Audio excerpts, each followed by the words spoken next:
Muito bem, o nosso abraço fraterno a todos os queridos amigos que mais uma vez nos abraçam aí através desta maravilha da internet, na busca do conhecimento do Evangelho de Jesus, através da nossa doutrina espírita.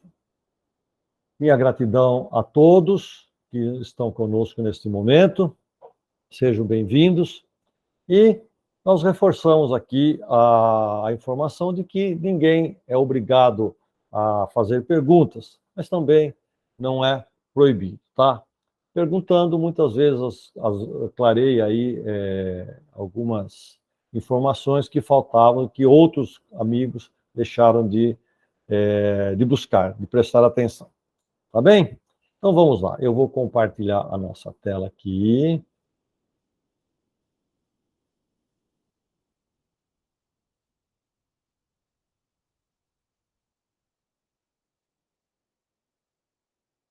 Muito bem. Todos estão vendo a nossa tela? Sim? Sim. Muito bom. Fico Sim. feliz que hoje esteja bem, né? Então tá bom, meus amigos. Olha lá. A nossa grande jornada dessa noite, né?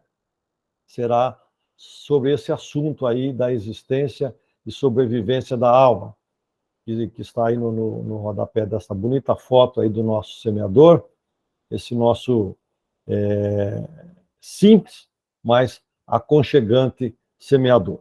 Tá bom? Nós estamos, então, chegando à nossa quinta aula do nosso curso, e antes da gente iniciar propriamente o tema de hoje, nós vamos fazer um passeio aí, né? Um passado recente nosso aí, dessas últimas aulas, tá bem? Então, nós vimos nas últimas aulas aí um pouquinho do que é o Espiritismo, vimos que ele está fundamentado em 3 aspectos: ciência, filosofia e religião, né? E que ele não faz parte de uma crença, não é alguma coisa que alguém ensinou para nós, né? Não, ele está baseado numa fé racional, muito bem analisada com métodos científicos, tá? Depois, nós acompanhamos aí as 3 revelações divinas, sendo que o Espiritismo é uma delas. Na primeira revelação foi trazida por Deus, né, através de Moisés, com a lei do olho por olho, dente por dente, que apesar de ser violenta, era o que tinha para a época, era um avanço na questão de justiça para a época. Depois, a segunda revelação com Jesus, onde o olho por olho, Jesus transformou em a cada um segundo suas obras. Já não se tratava mais de uma vingança, mas uma resposta da nossa consciência. E, por fim, a terceira revelação, que chega aí com a doutrina espírita, que nos mostra, através da lei de ação e reação, uma lei da ciência, mostrando como é que funciona toda essa informação de Jesus, de cada um segundo as suas obras. Na sequência, nós tivemos aí o codificador e a codificação, onde nos foi apresentado a história do professor Hippolyte Léon Denisard Rivaio, que é o nosso querido Allan Kardec, né? E as obras básicas que ele compôs através de entrevista com a espiritualidade, que são essas daí, ó. Acho que todo mundo está lendo aí, que quem não leu essas obras, fica aí a nossa orientação para que o faça. O Livro dos Espíritos, o Livro dos Médiuns, o Evangelho segundo o Espiritismo, o Céu e o Inferno e a Gênese, tá?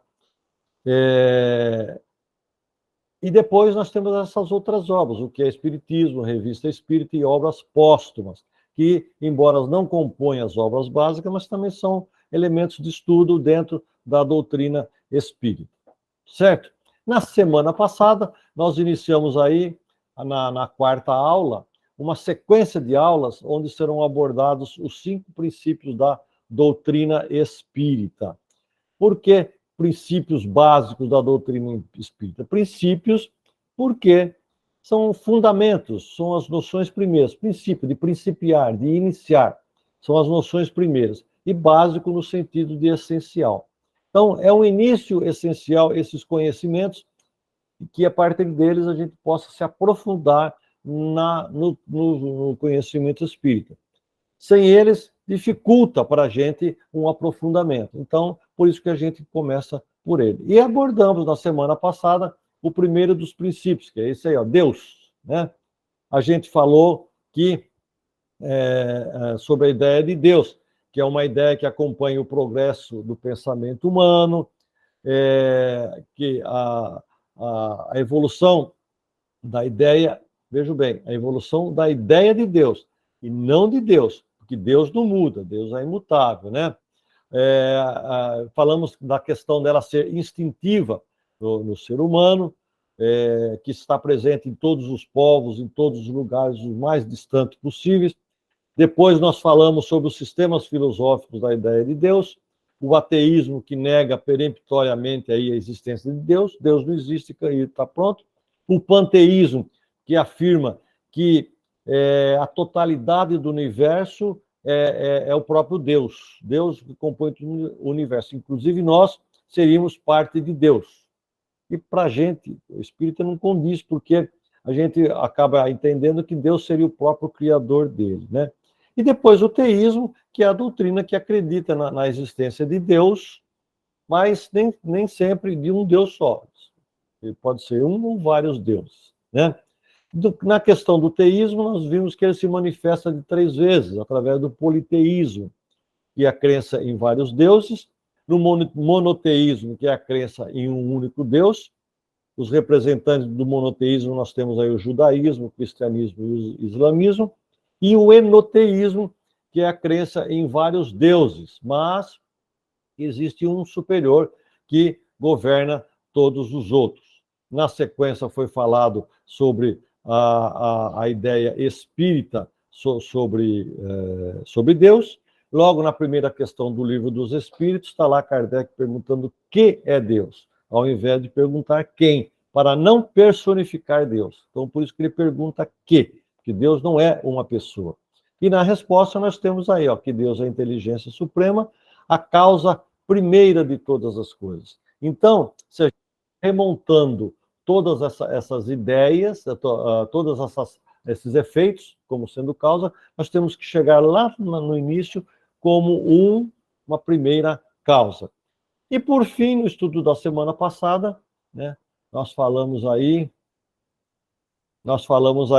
de que nós ainda, no nosso atual nível de desenvolvimento espiritual, nós não temos condições de conhecer ainda a natureza íntima de Deus. A gente não tem condições de se aprofundar nessa natureza íntima, mas, dentro desse nosso atual nível, nós temos condições de conhecer algumas características que, sem elas, não seria possível compreender Deus. Que são essas daí, ó. Deus é eterno, é imutável, ele não muda, né? É eterno porque ele não tem começo nem fim.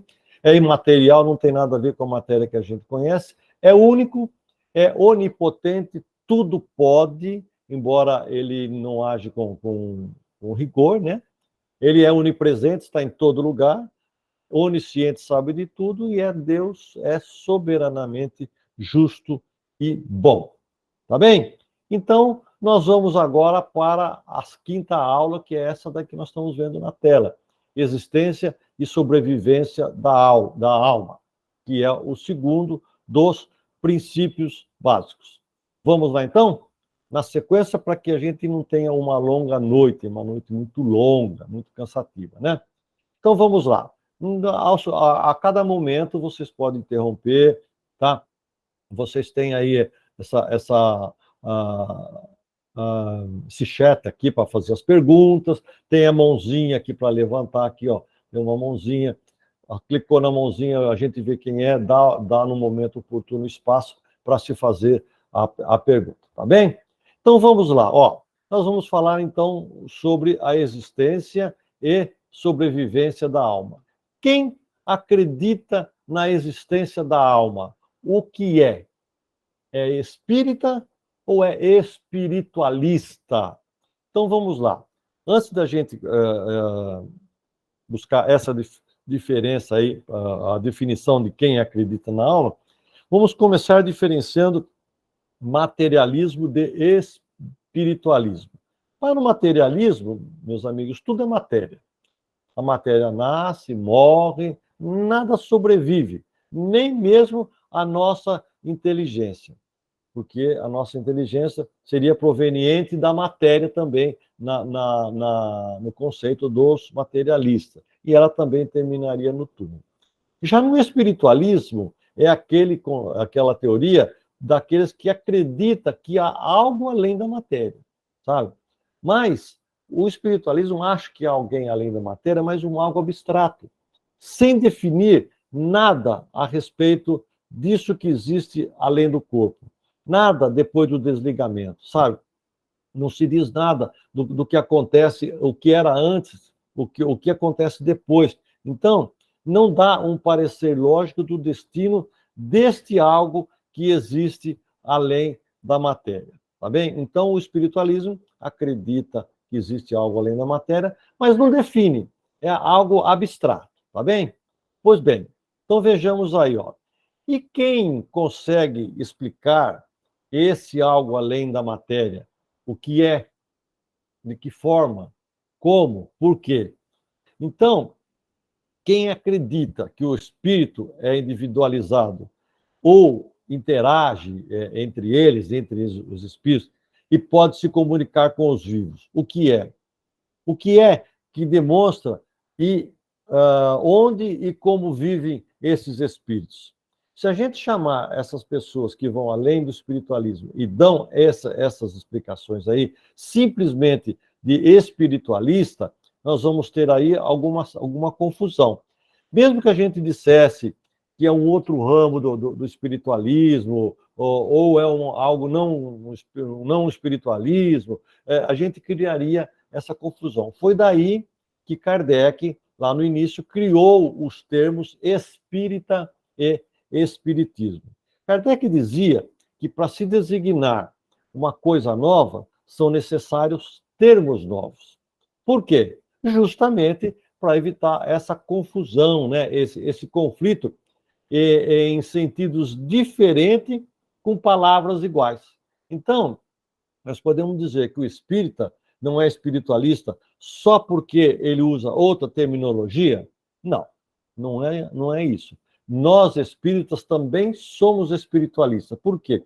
Porque também nós acreditamos que existe algo além da matéria. Só que a gente traz um conceito a mais do que os espiritualistas. Nós falamos que esse algo dele e comentamos ele como algo mais explícito, mais completo. Por isso que a gente encontra lá na primeira folha do Livro dos Espíritos essa frase que a gente tem aí, ó. Filosofia espiritualista. Tá certo? Pois bem, os espíritos disseram para Allan Kardec que existem 3 elementos fundamentais envolvidos na criação, que eles chamam de a Trindade Universal. Esses elementos são Deus, Espírito e matéria.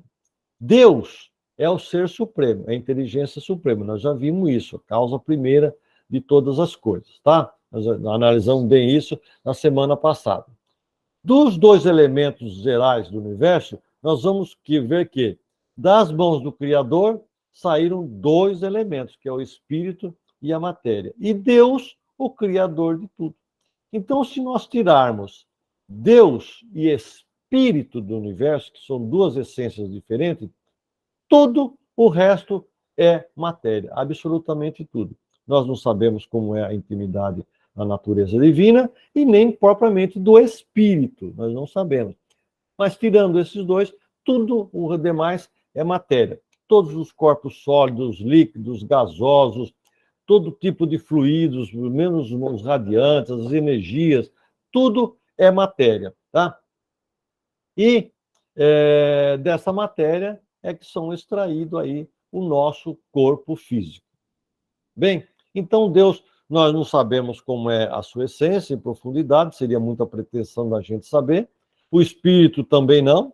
A gente pode chamar o espírito de uma chama, de uma energia, de um sopro divino, tanto faz, né? Ou seja, o espírito não é criado pela matéria. Portanto, antes do nascimento do corpo material, já existia esse ser, e após a morte, ele continuará existindo indefinidamente. a natureza do espírito, nós reafirmamos, ela é imaterial.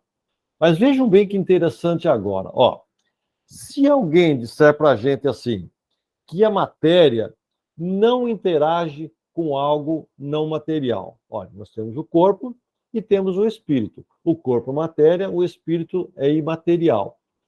Então, se a pessoa disser para a gente que não é possível que o corpo interagir com o espírito, porque pela física, uma ação da matéria, ela gera uma energia, tá? E numa ação material sobre o imaterial, essa energia teria que desaparecer, porque ela é uma energia material. Energia é matéria. Então, numa ação do corpo com o espírito, ele cria uma energia. E essa energia teria que desaparecer se ele for interagir com o espírito, né? E o contrário também. O espírito, ao interagir com o corpo, ele tem que criar uma matéria, porque a ação material ela tem que ter uma energia para poder existir, tá? Então, o que a gente vai dizer para uma pessoa que nos fala isso? Nós vamos ter que dizer para ela que ela está absolutamente com a razão, certo? Mas nós vamos ter que dizer também que existe no universo um tal de fluido cósmico universal, que é a matéria primitiva, gerada lá no início, quando Deus compôs o universo, ele compôs em cima desse fluido cósmico universal, e toda a matéria que existe hoje foi derivada desse fluido cósmico universal através da sua transformação. Nossos corpos, como matéria, são também transformações desse fluido, tá? Agora, entre o espírito e o corpo, existe um outro corpo também constituído desse fluido, porém, ele não é tão material como o nosso corpo. Ele não tem uma constituição sólida que tem a nossa matéria visível. Ou seja, ele não é tangível como a matéria que nós conhecemos através dos nossos sentidos. Mas ele é composto também do fluido cósmico universal e é semimaterial. E é ele que faz a ligação entre o corpo e o espírito. Nós podemos dizer na nossa linguagem popular aí, é ele que faz esse meio de campo, tá? E esse envoltório, nós damos o nome dele de perispírito, que vem do grego peri, que é em torno, né? E espírito, que é espírito. Tá bem? Então a gente repete, ó. Ele é constituído de uma matéria sutil, é mensurável somente através de aparelhos altamente sensíveis, e é o perispírito que carrega em si todas as nossas experiências e vivências espirituais. Quando encarnado, o espírito se liga ao corpo, célula a célula. E olha que nós temos trilhões de células em nosso corpo. O perispírito é ligado ao corpo, célula a célula. E o mesmo processo na nossa desencarnação. Célula a célula vão sendo desligadas. Tá bem? Bom, mas aí essa pessoa que nos questionou a respeito da energia, né? Que se cria com uma ação da matéria, pode dizer para a gente assim, bom, essa questão do perispírito é uma invenção do espírito para poder justificar essa interação corpo-espírito que nós sabemos que pela física, pela ciência, é impossível. Então o espiritismo criou esse perispírito aí.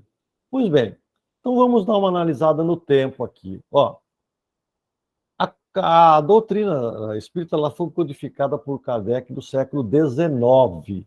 Século XIX. O conhecimento sobre o perispírito não é atual e nem apareceu com o espiritismo. Olha aí, ó. Os egípcios, já séculos antes de Cristo, já denominavam que nós tínhamos um corpo, né, semelhante ao corpo físico que a gente levava até a nossa desencarnação, e dava esse nome aí de Ka. Tá? Os gregos nomeavam o perispírito com esse nome aí, corpo etéreo, e acreditavam que nós, espíritos atrasados no corpo etéreo, possuímos manchas, né? E daí ser necessário que esse corpo etéreo voltasse para a Terra para poder se depurar. E aí depois nós temos a cabala judaica também, que chama isso de Rosh, né, o judaísmo. Os budistas chamam de Kumarupa, os chineses de Ki, os hindus de Mano Maya Kosha, deve ser isso aí, né? Um nome meio difícil para a gente poder comentar por aqui. Mas vejam bem, então, já são denominações e ideias a respeito do perispírito que vêm de longa data, não é coisa agora do Espiritismo, tá? Não é invenção do Espiritismo. Com o Espiritismo, esse perispírito ficou melhor conhecido e com uma definição melhor, mais clara, mais perceptível para as nossas atuais, o nosso atual nível de pensamento.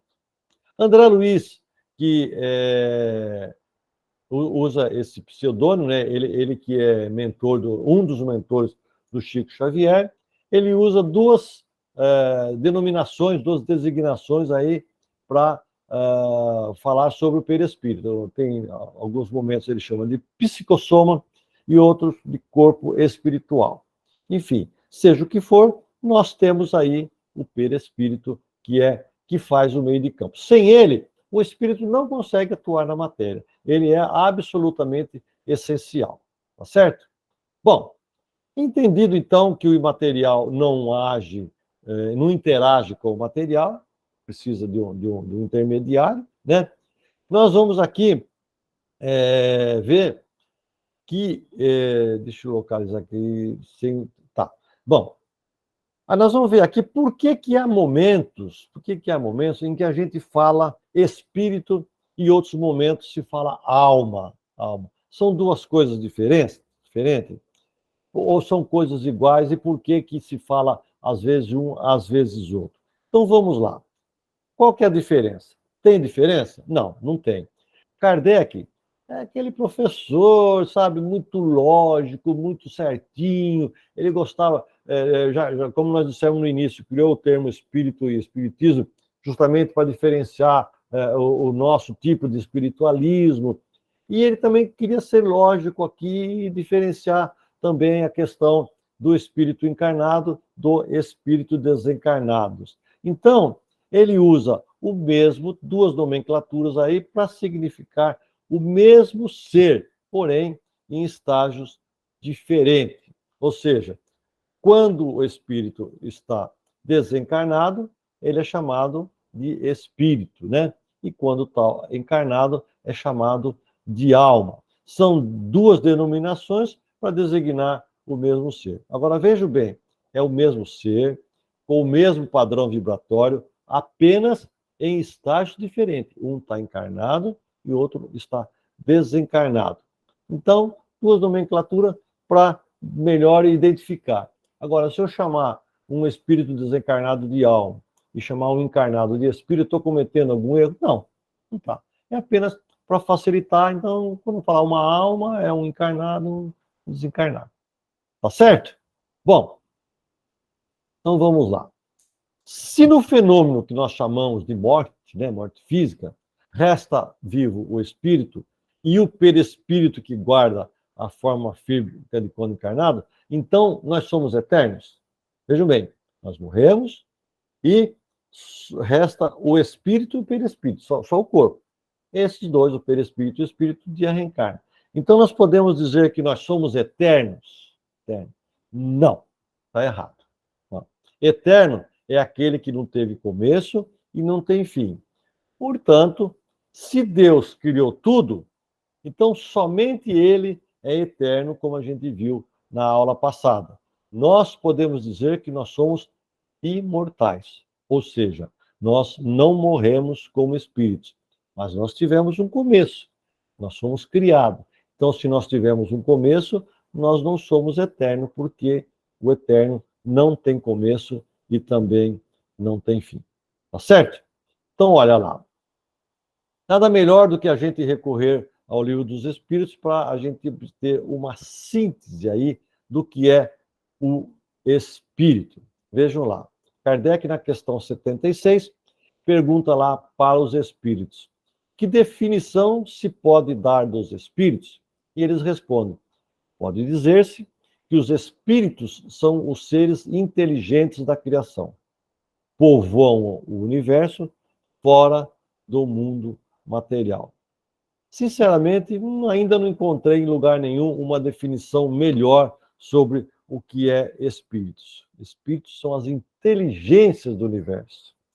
Enquanto encarnado, o corpo se movimenta com inteligência. Desencarnou, o corpo perde essa inteligência continua existindo. E onde que eles se povoam? O universo, fora do mundo material. Lá no mundo espiritual, que é a nossa casa.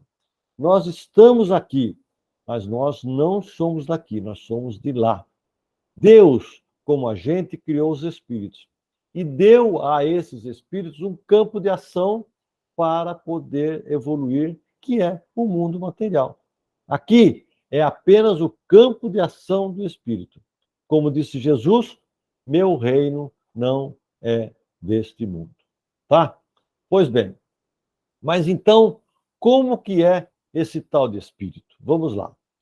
Como nós vimos, nós não temos condições de analisar a essência do espírito. Mas a gente busca, às vezes, dar uma definição baseada no nosso conhecimento atual, naquilo que a gente conhece, né? Então, uns aí falam que é uma chama, outros falam que é uma energia, uma luz, outros chamam de um sopro divino, enfim, chama do que quiser, não tem problema, não é pecado, ninguém está cometendo nenhum erro. Porém, nada do que a gente fala, pode falar uma chama, nada define a forma do espírito. Por quê? Porque o espírito não tem forma, ele não tem forma. O que tem forma do corpo é o perispírito. O perispírito assume a forma do corpo. Ele cria, ele é o molde, a forma da formação do novo corpo em função do padrão vibratório que traz de outras encarnações. Mas o perispírito não tem nenhuma forma. O espírito não tem nenhuma forma. É o perispírito que dá a forma. Tá bem? Ele também não tem sexo, pelo menos não na forma como que a gente conhece fisicamente aqui, né? Na função material de procriação. Não tem sexo também. E a comunicação entre os espíritos, como é que se processa? Entre aqueles que são mais evoluídos, ela se processa através do pensamento. Assim, um desencarnado brasileiro, né, pode conversar com um chinês, um árabe, um russo, tranquilamente, porque não são as palavras, é o pensamento que faz a comunicação desses espíritos mais evoluídos. E esse pensamento é impulsionado e movimentado pela vontade. Tá? Bom, o espírito é a sede da nossa individualidade.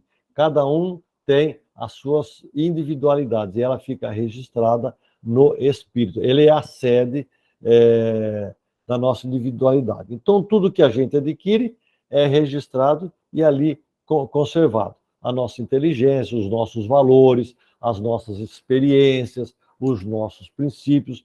Tudo isso não está armazenado no cérebro. A nossa individualidade não fica no cérebro, mas sim no espírito. É lá que ela fica arquivada. E, por fim, o espírito ele é indivisível. Ele é único. Cada um é um espírito individual e não se divide em hipótese alguma. Tudo bem? Bom, se nós não somos eternos, é porque nós tivemos um início. Ou seja, nós fomos criados num determinado momento. Correto? Bom, agora, como e quando isso aconteceu? Como? Novamente, seria pretensão a gente querer saber quando nós fomos criados. Se a gente não sabe a essência do espírito, como é que nós vamos saber quando foi criado? A sua criação, ela se perde no tempo. E quando? Se não se sabe como, muito menos quando, né? Também não dá para saber. Até porque o nosso tempo cronológico da Terra aqui é diferente do tempo divino, é outra contagem, outra coisa completamente diferente. Bom, o que nós sabemos é o que nós temos aí na nossa tela. Aí, ó, uma questão 80, Kardec pergunta aos espíritos: a criação dos espíritos é permanente ou só ocorreu na origem dos tempos? E a resposta, ela vem aí bem legal para a gente entender. É permanente. Então, a criação dos espíritos é permanente. Quer dizer, Deus não cessou jamais de criar. Tá bem? Bom, então nós não sabemos quando nem como fomos criados como espírito, correto? Pois muito bem. Mas o que é que dá para saber sobre o espírito? Se nós não sabemos como nem quando, então algumas coisas a gente precisa saber dentro do nosso nível atual de conhecimento, né? Afinal de contas, a doutrina espírita ela não atua como uma crença. A atuação dela é em cima da razão, é em cima de uma fé raciocinada e não na fé cega. Então vamos ver aqui, ó. Nós, como espíritos, somos criados simples e ignorantes. Todos iguais, todos iguais.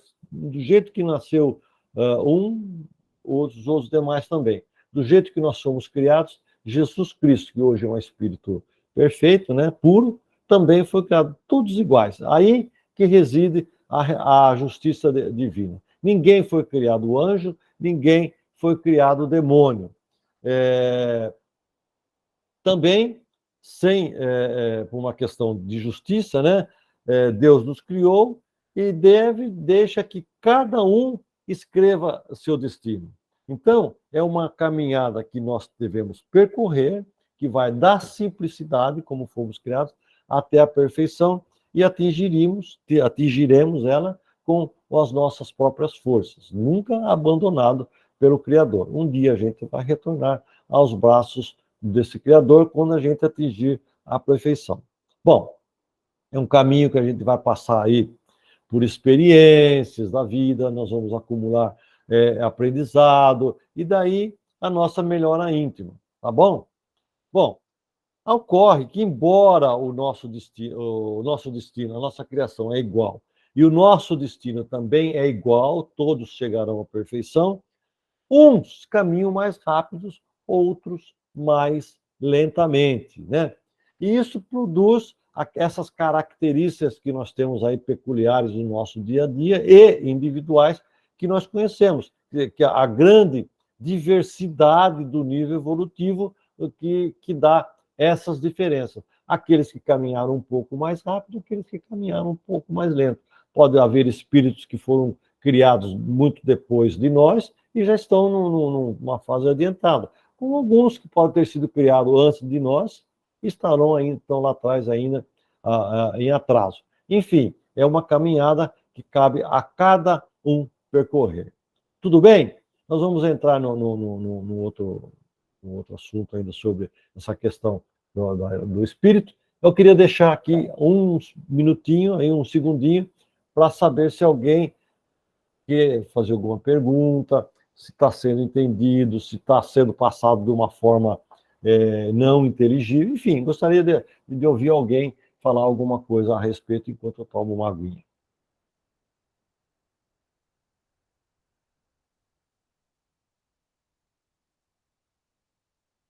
Não? Então está tudo bem? Tudo tranquilo? Tá bom. Oi, João. Oi.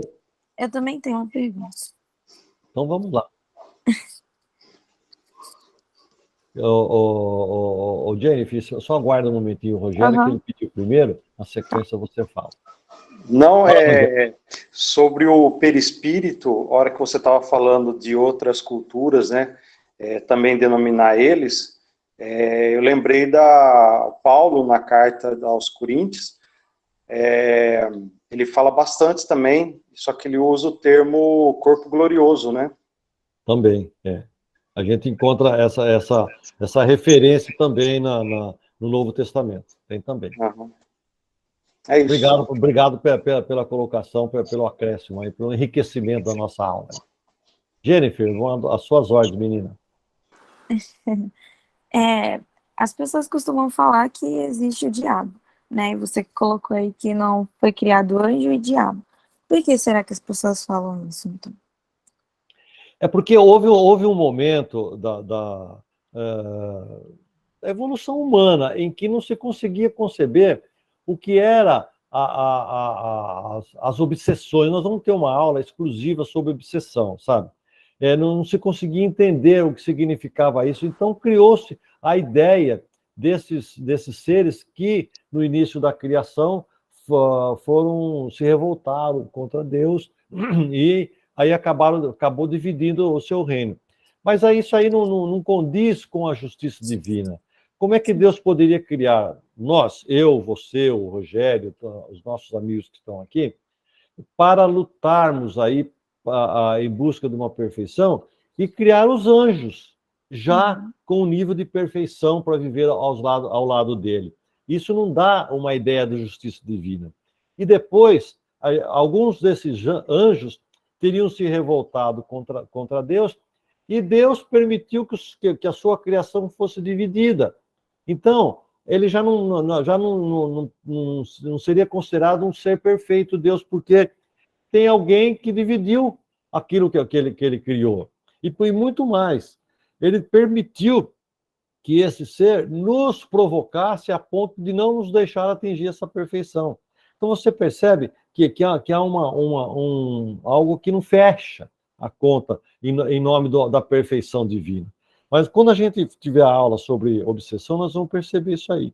Que os anjos que eles falam, e que muitas vezes na antiguidade eles viam, nada mais eram do que os espíritos maiores, os espíritos de luz, que apareciam. A mediunidade é uma coisa que sempre existiu. Então, na época, os médiuns viam esses espíritos de luz e viam uma luminosidade na cabeça, né? E acabou se tornando essa aura que os anjos trazem. E, geralmente, os espíritos inferiores, eles trazem uma aparência não muito legal, uma aparência feia, vamos dizer assim, né? Em função do seu estado involutivo. Tem espíritos inferiores que têm até aparência de animais, só aparência. Então, os médios que tinham condições de ver viam esses espíritos e atribuíam eles como sendo demônios. Na verdade, não é nada disso, são espíritos inferiores. E esses espíritos também estão fadados à perfeição.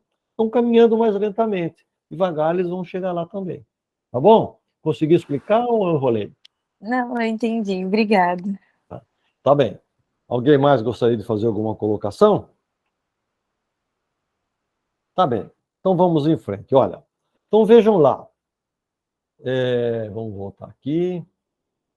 Aqui. Então vejam bem. Ó. Mas e aí? A gente está falando bastante aí. Eu perguntaria para vocês: existe mesmo o espírito? Até agora nós falamos as características, mas prova mesmo nada, né? Bom, essa questão da espiritualidade é algo que é considerado aí desde a mais antiga antiguidade, vamos dizer assim, né? Juntamente com a ideia de Deus que nós estudamos, vem também a ideia do espírito que sobrevive após a morte. No entanto, ela só foi estudada assim com bastante critério, com bastante atenção, com bastante profundidade, por sábios a partir do século XIX. Foi a partir dos fenômenos que nos trouxeram a doutrina espírita, como nós vimos na segunda aula, que também despertou em alguns sábios, algumas cabeças pensantes aí, essa procura, esse entendimento da questão da existência do espírito, tá? E foi estimulado. Alguns nomes de destaque, foram muitos nomes, né? Muitos que estudaram, mas alguns nomes de destaque são esses aí, ó. E todos eles viveram na época em que os fenômenos espíritos estavam eclodindo.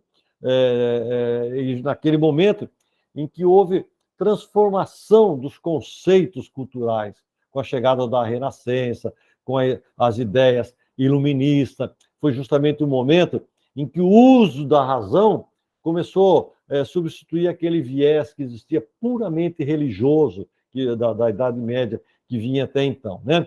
Conforme a gente viu aí na segunda aula, na terceira revelação. Bom, A maioria desses pesquisadores, a maioria deles, entraram nesse mundo da pesquisa espiritual de uma forma cética, incrédulos, tá?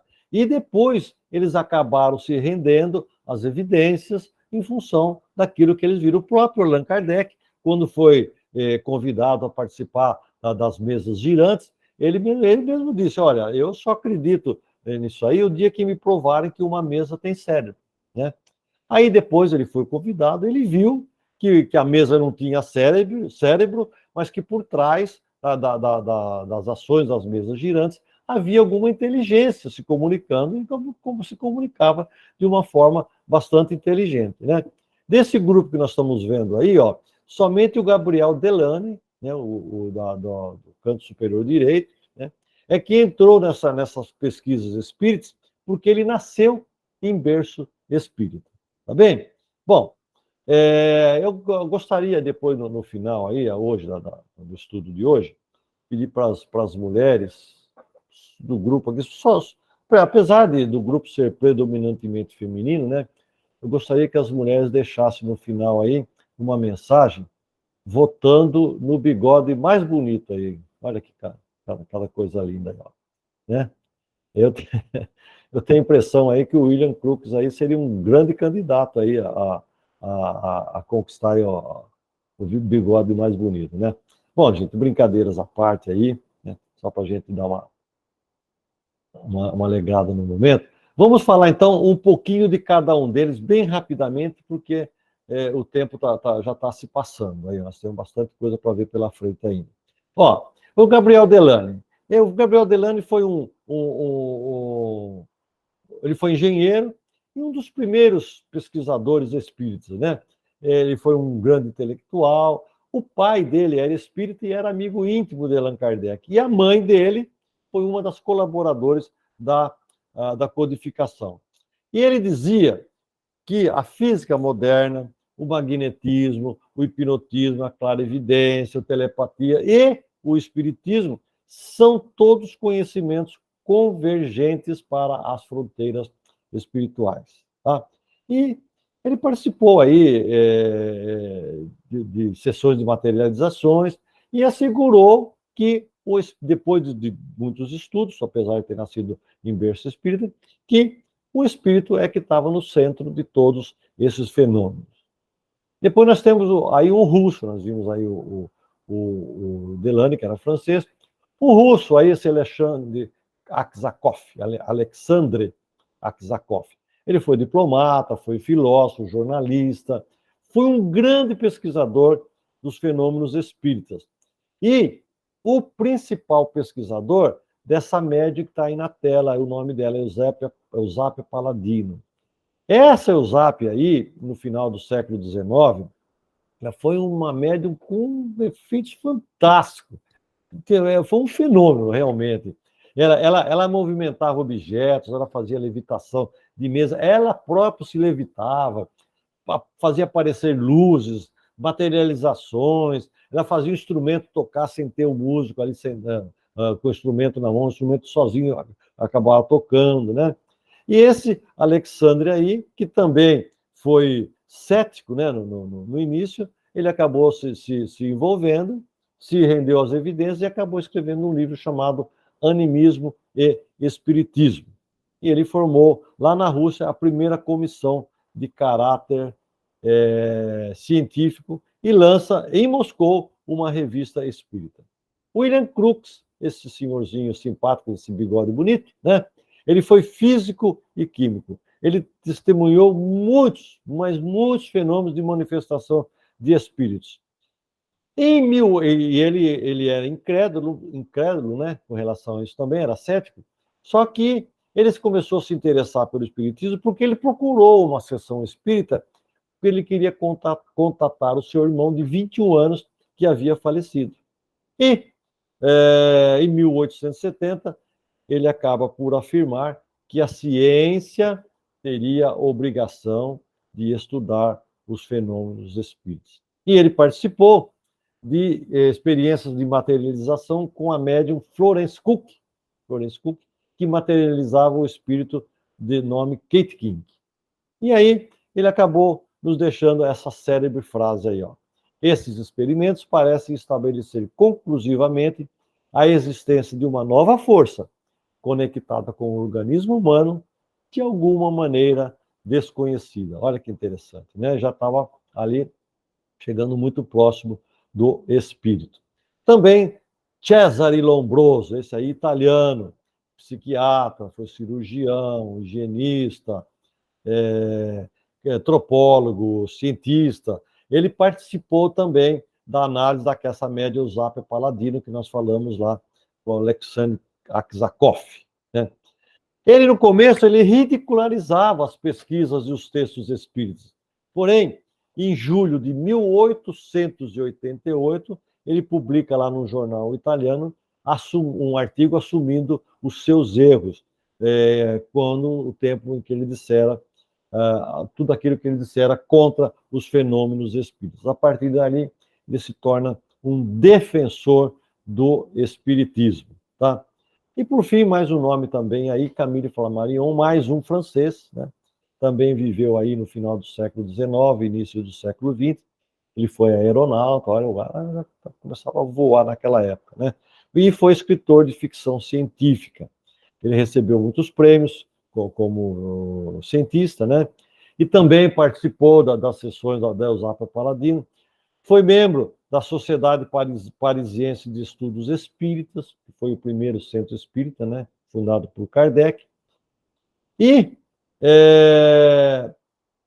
no sepultamento do Kardec, foi ele que fez ali o ofício final, o discurso ali no sepultamento. E ali ele usa esse termo que ficou gravado, né? Ele fala que Kardec é o bom senso encarnado.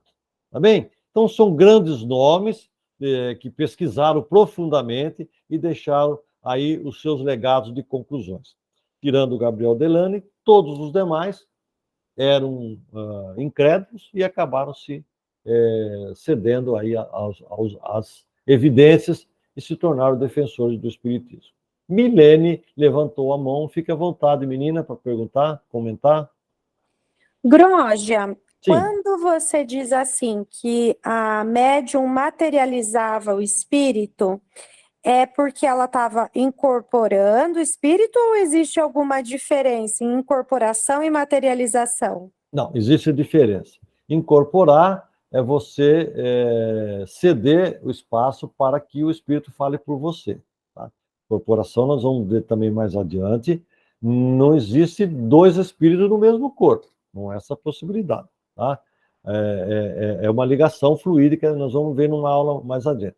Agora, a materialização, o médium, no caso dessa Eusapia, ela usa os fluidos de outras pessoas e compõe um corpo do lado dela, daquele espírito que ela está materializando, tá?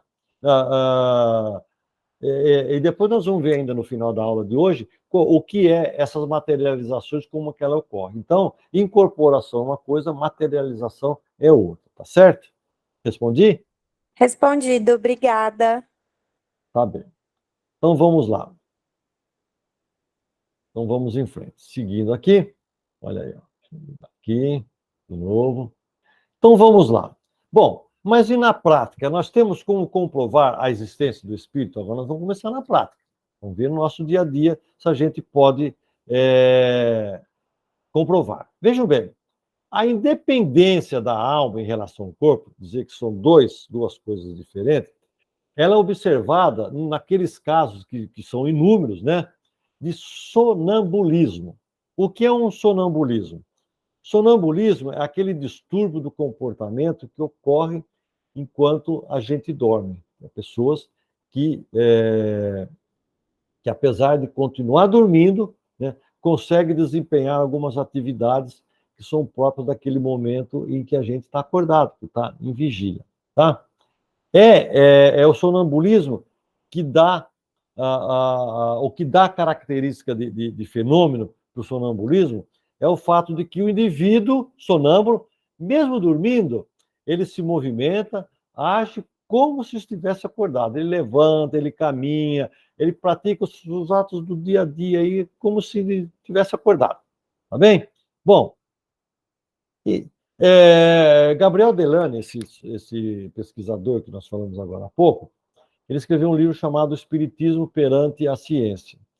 E ele conta ali a história de um padre que se levantava todas as noites, ia lá na escrivaninha e escrevia os seus sermões, escrevia lá.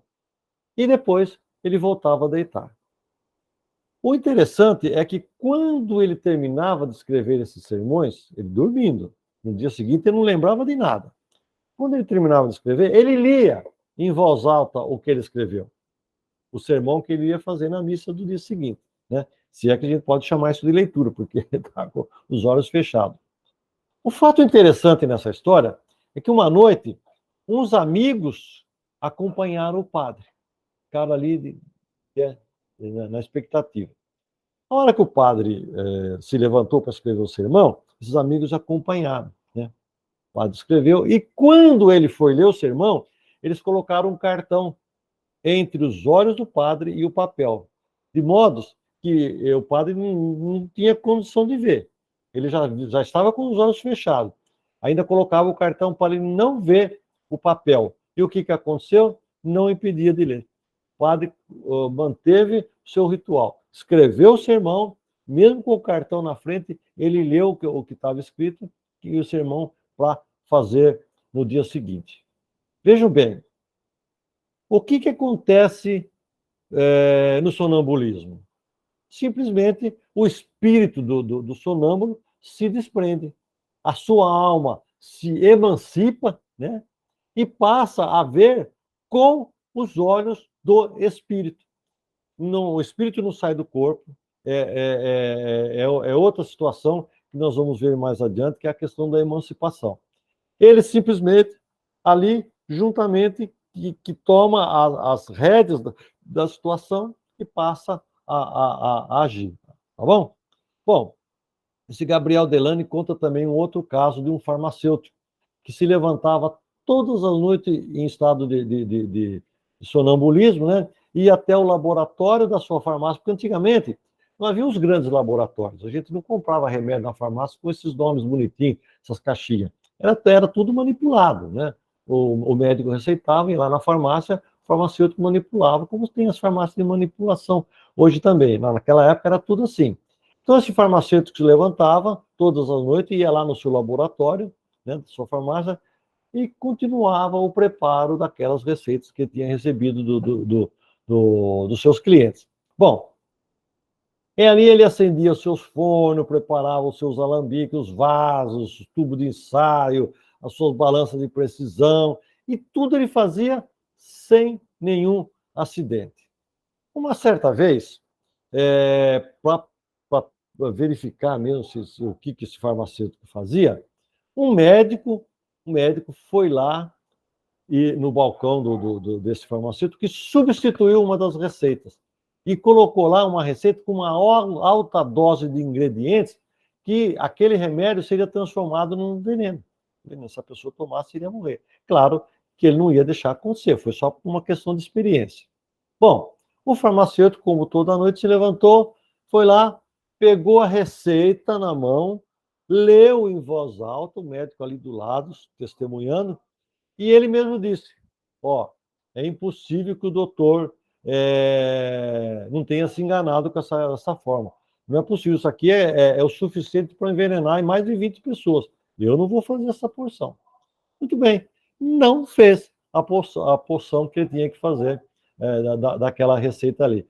Então, como que a gente vai explicar os casos de sonambulismo, né, principalmente em situações como essa, se a gente não admitir que era fruto de um espírito, de uma alma emancipada? Era essa alma que executava as tarefas fora do corpo com a visão do espírito. Não há essa possibilidade, tá? Agora, uma outra situação também para a gente analisar, como comprovação da existência do espírito, é o caso da bicorporiedade, né? O que é a bicorporiedade? É a existência, é a independência da alma em relação ao corpo, também comprovada, que nós vamos ver nessas situações que vem a seguir. Ele é um fenômeno que permite que o corpo esteja num determinado local e o espírito se materialize num outro lugar. Então, nós temos dois casos famosos aí, que é do Santo Antônio de Pádua. Santo Antônio casamenteiro, aquele que as meninas fazem aí pedidos para arrumar um marido, né? E hoje em dia não tem mais isso. Hoje. Antigamente que se falava muito disso, né? Pois vejam bem, um amigo e vizinho do pai, do padre Antônio aí, não sei o que, acabou se tornando Santo Antônio, né? Esse vizinho, esse amigo do pai dele, matou um moço importante, de uma família importante, e escondeu o cadáver.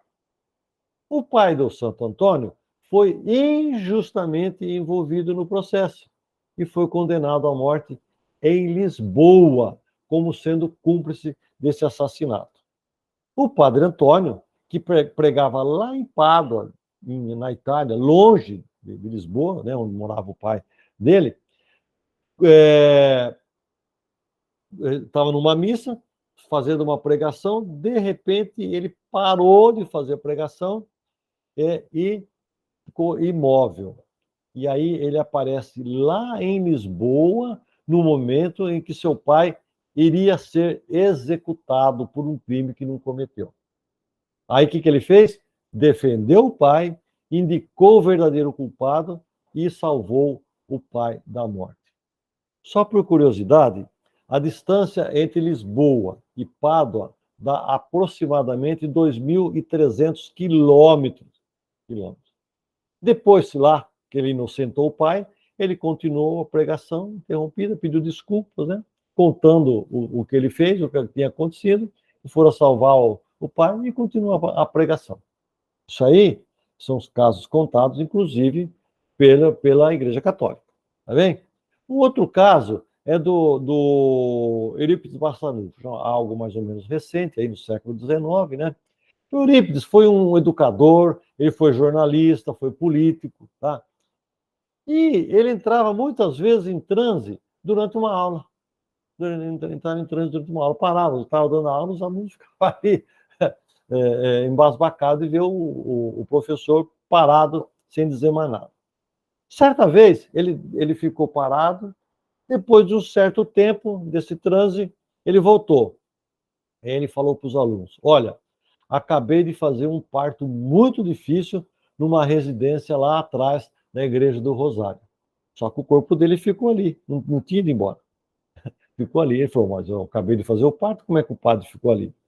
Acabou de falar isso, entra um homem na sala de aula. Entra um homem lá, aflito, pedindo para ele ir urgente na sua residência, porque a parteira não estava conseguindo resolver o caso do parto da sua esposa. Aí ele fala para ele: calma, que eu já fiz o parto já faz uns 5 minutos mais ou menos. O que ele fez? Voltou com o marido, aí já em corpo, né, não mais desdobrado, né? Ele voltou com o marido e chegando lá na casa, ela encontra a mãe com o bebê nos braços e a mãe fala para ele: nossa, senhor Eurípides, você não precisa voltar aqui de novo, eu e o bebê estamos passando bem, olha aqui, ó. Não precisaria voltar aqui de novo, tá? Então, são os fenômenos de bicorporeidade. Você tem o corpo no lugar e aparece no outro. Como é que a gente explica uma situação dessa se a gente não entender que esses fenômenos são levados por algo independente do corpo, né? E esse algo independente do corpo, esse ente é aquilo que a gente chama de alma ou espírito. Tudo bem? Então vamos em frente mais um pouquinho. Olha aí, ó. Essa independência da alma, nós já estamos bem a hora bem adiantada. Hoje vamos passar um pouquinho mais, né?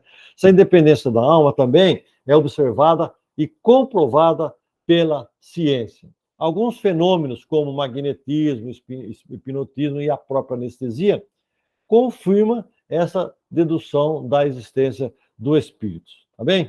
Bom, vamos falar um pouco sobre a anestesia. Antes de falar, a gente precisa entender a questão da consciência, do estado de consciência. O que é isso? Bom, consciência são aqueles momentos em que nós vivemos uma experiência subjetiva, ou melhor, uma experiência objetiva. Está errada a tela aí. Tá? Aquilo que pertence ao sujeito pensante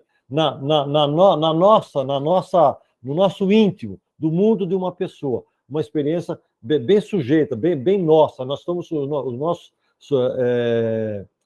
sentidos estão observando o que está acontecendo com nós aqui. Nós estamos vivendo uma experiência subjetiva.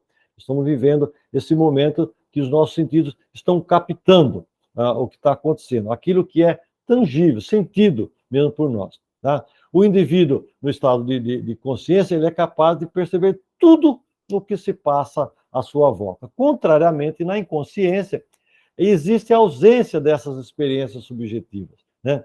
Elas não existem.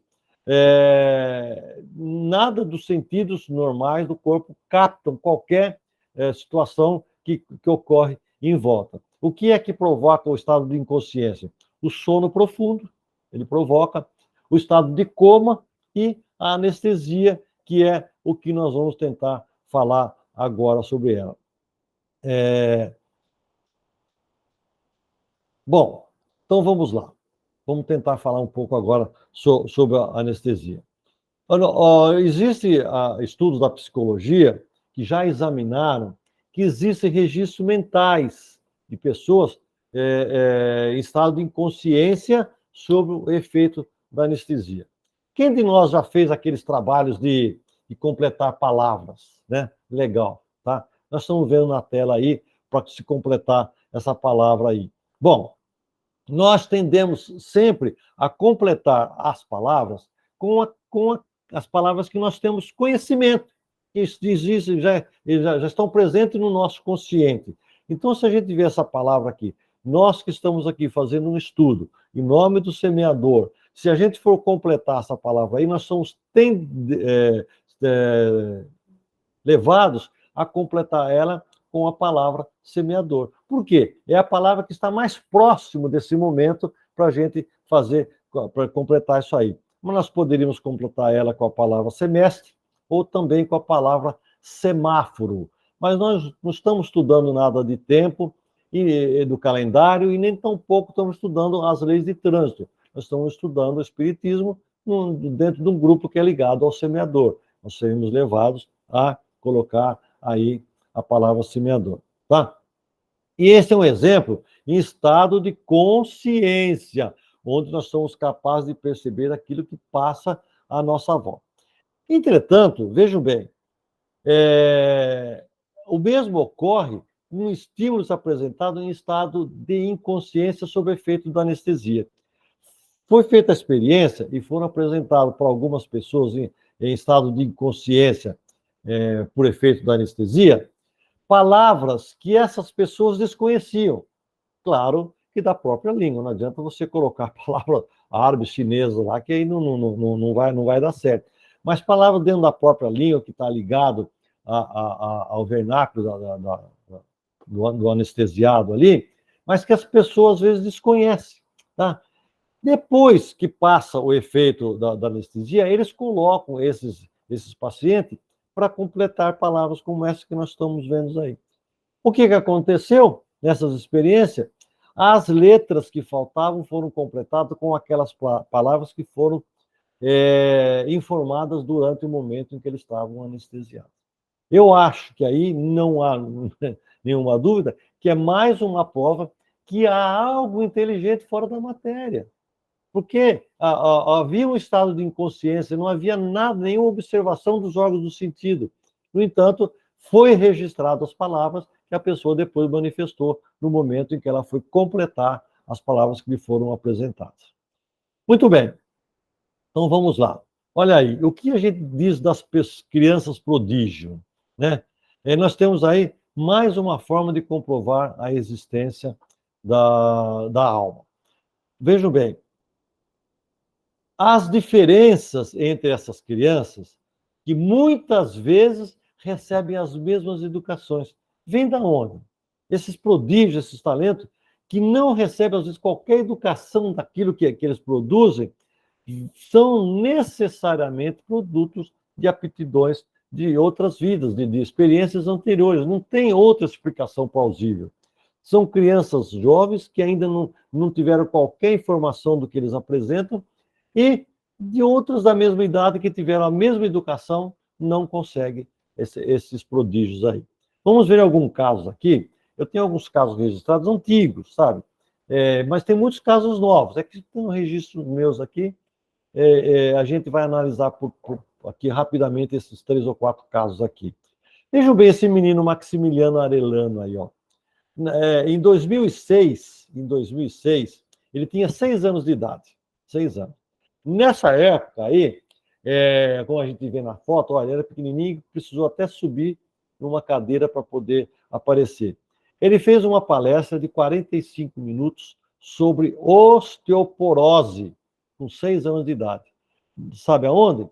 Na Universidade Autônoma do México. Sabe para quem? Para médicos. Esse garotinho aí, Tsung, chinesinho, em 2013 ele tinha 4 anos de idade. Ele tocava canções famosas em um piano de cauda. É dificílimo tocar um piano de cauda. E os dedinhos rápidos, assim, uma perfeição, uma velocidade. Com um detalhe, nunca participou sequer de alguma aula sobre música. Essa menina aí é uma holandesa, né? Ela nasceu em 2004, foi cantora de ópera, era soprano. Em dezembro de 2013, ela venceu um show de talentos lá no seu país. Ela nunca participou sequer de uma aula de canto. Ela já trouxe isso de berço. Esses meninos aí, ó, aqui em Câmara, esse outro Jacó Barnet, esse outro Jasval aí, ó, são também crianças prodígios. Esse outro menino, o primeiro aí, ó, esse aqui em Câmara, foi violinista. Com 2 anos de idade, ele já mostrava uma notável experiência, assim, um conhecimento sobre o violino fantástico. Esse Jacó, matemático, ele foi diagnosticado com autismo. Os médicos disseram que ele já não seria capaz nem de ler. Com 10 anos de idade, ele se matriculou na Universidade Indiana, lá nos Estados Unidos. Muito bem. Esse outro aí, indiano, também, na fase de bebê, ele já andava. Começou a falar com 10 meses de idade. Com 5 anos, já tinha lido um livro de Shakespeare. E aos 7 anos, ele fez uma cirurgia numa menina de 8 dedos, que ficou com os dedos colados por terem sido queimados. Esses outros aí, ó, Ian Stevenson, esse senhor aí, escreveu um livro chamado 20 Casos Sugestivos de Reencarnação. Todos os estudos com crianças de 10 anos ou menores. Esse outro professor, Emendra Banerjee, aí, escreveu um livro, Vida Pretérita e Futura. Ele relata aí 25 anos de pesquisa sobre a reencarnação, com 1.100 casos. E também esse filme, para quem não assistiu, vale a pena. É um filme baseado na vida real. Uma mulher que fazia desenhos, aí depois ela vai no local e acaba conhecendo lá os desenhos que ela fazia eram reais. Vale a pena, eu não vou contar o filme para não estragar a surpresa de vocês. Bom, e a fenomenologia espírita? Nós estamos chegando aos últimos slides, meus amigos, já estamos acabando, viu? A fenomenologia espírita, ela também é a principal responsável por nos trazer aí comprovações da existência do espírito. Nessa fenomenologia, nós temos aí alguns fenômenos muito conhecidos, que a gente não precisa nem entrar em detalhes sobre eles, que é o fenômeno das mesas girantes, que nós estudamos lá na época da codificação,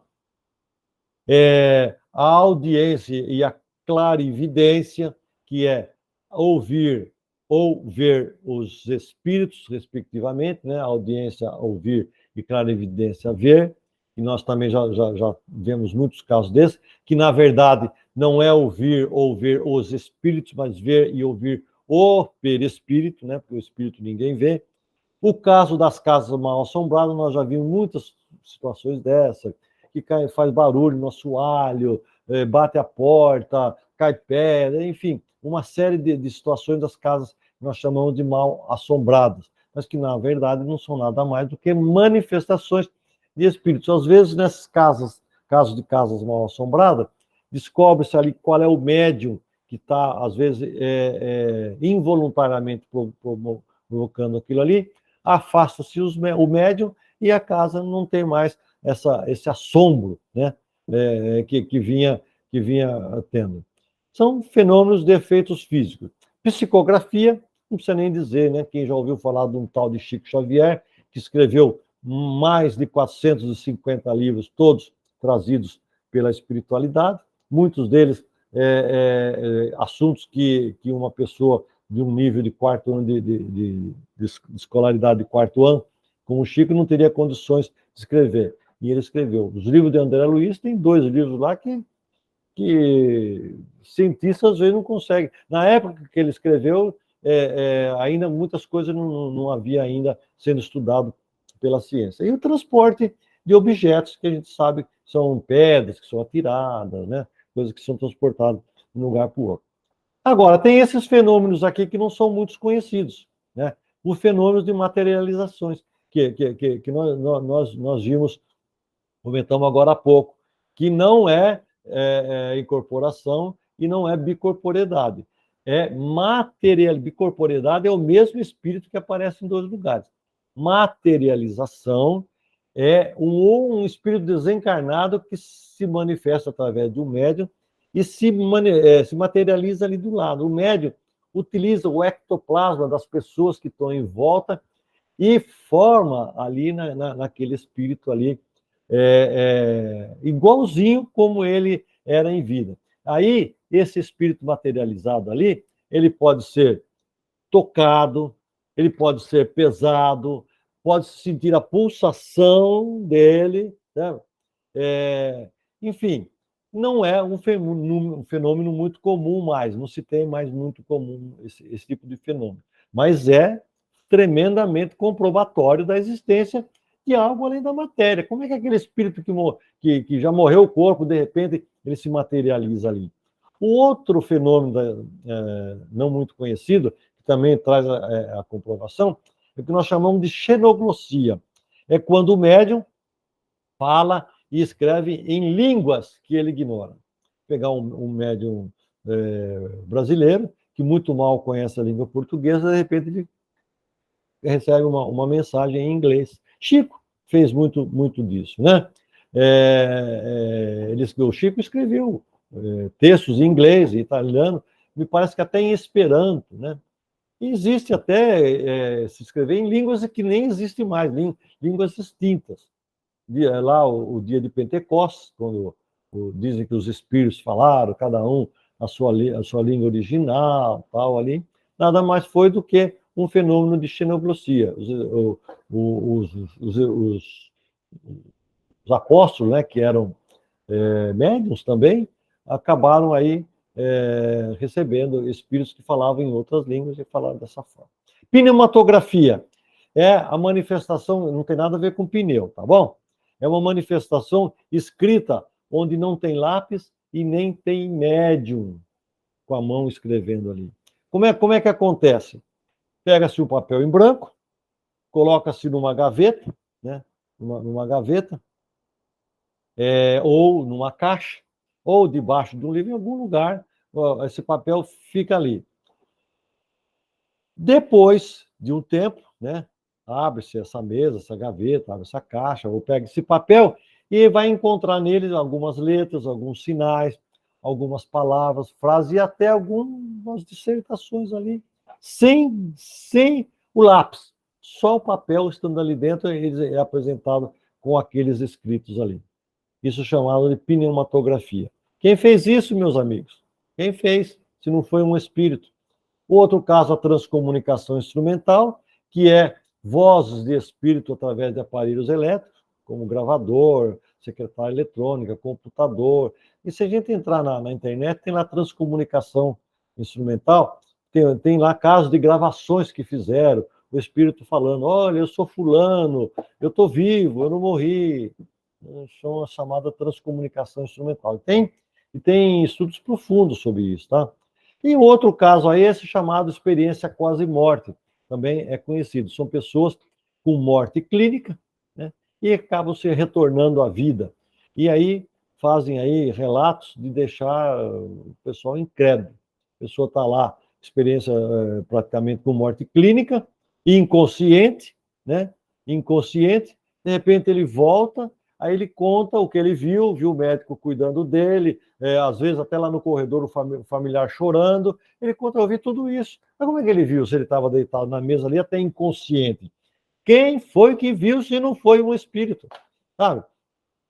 São esses casos assim que não dá para estudar assim, com muito detalhe, porque senão o tempo vai muito longe, nós já passamos um pouquinho.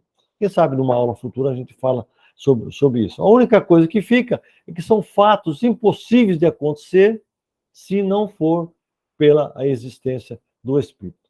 Muito bem, e para a gente terminar, a gente vai comentar aqui quais as implicações que tem a ideia da imortalidade da alma nas nossas vidas. Tá? Primeiramente, nós temos que concordar que a imortalidade da alma é um elemento da razão humana, da razão. Ela que nos dá as condições da gente analisar a nossa existência. Né? Sem a sobrevivência da alma, não há a menor razão para a gente estar aqui. O que nós estamos fazendo aqui? Sabe? Por que eu vou fazer o bem? Por que eu vou trabalhar com gestos humanitários? Para que aprender o que nós estamos aprendendo aqui? Ou vai na escola aprender matemática, ciência, se depois tudo isso vai se extinguir lá no túmulo? Para que nós vamos adquirir valores morais, sabe? Para que tudo isso? Se vai tudo embora quando a gente for para o túmulo, vai se extinguir ali. Então, não haveria razões para a gente se aprimorar, acumular experiências, se tudo vai terminar no túmulo. Então, as implicações com a imortalidade da alma são muito grandes e no sentido assim de trazer para a gente assim, consciência de quem nós somos, o que nós estamos fazendo aqui, de onde nós viemos e para onde nós vamos. Como seres inteligentes, nós sabemos que nós não surgimos do nada. Tem que haver algum motivo para a gente estar aqui. E é o motivo que nós temos para preparar o nosso destino. A imortalidade da alma, meus amigos, faz a gente compreender que a vida é infinita, que nós temos uma trajetória de vida para cumprir. Faz a gente compreender que as diferenças que nós olhamos no nosso dia a dia, seja elas físicas, mentais, intelectuais, elas são decorrentes de implicações de nós mesmos, através dos nossos atos, que nós somos artífices do nosso próprio destino. Também, a imortalidade da alma favorece a nossa compreensão da bondade divina, ao saber que a separação dos nossos entes queridos acontece apenas fisicamente, e isso para nós é extremamente consolador. E como último slide, fica aqui, que a imortalidade da alma traz para a morte uma nova perspectiva. A gente passa a encarar a morte sob um novo olhar. A gente sabendo que a morte é apenas um fenômeno corporal e não da essência espiritual, que o nosso verdadeiro lar como espírito é o plano espiritual, nós passamos a ver a morte por um outro ângulo, um outro prisma, com um olhar diferente. Nós passamos a não ter mais temores injustificados, aquelas incertezas, aquela angústia quando a gente perde um ente querido. Nós passamos a ter a serenidade nesses momentos dolorosos. Meus amigos, significa que a gente não deve chorar quando a gente perde um ente querido pelo fenômeno da morte física? Não. Nós somos seres dotados de sentimentos. Nós choramos na despedida de alguém quando sai aí para uma viagem demorada, né? E hoje, apesar de ter internet, que é a facilidade de comunicação, né? simplesmente essa separação física, a gente chora. Por que que não vai chorar com uma morte aí física, numa despedida de uma morte física? A verdade é que a serenidade que nós falamos é no sentido de não deixar essa dor inevitável se transformar em um sofrimento. Ter a dor é uma coisa, sofrer é outra. Eu posso ter uma dor atroz e não sofrer. Umas vezes eu não posso sofrer com uma dorzinha insignificante. Então, as implicações, a imortalidade da alma traz, sim, uma implicação muito grande, que é a serenidade que nós temos na desencarnação e não ter a dor e não sofrer. Muito obrigado pelo carinho da atenção. Desculpem aí por passar da hora, o assunto era bastante longo. Teríamos até mais tempo para a gente falar, né? Mas fica aí um minutinho para quem ainda desejar fazer algum questionamento ou acrescentar alguma coisa, tá bem?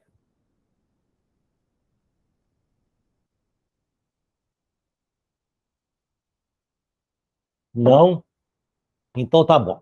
Então eu vou dizer, vamos agora então a gravação.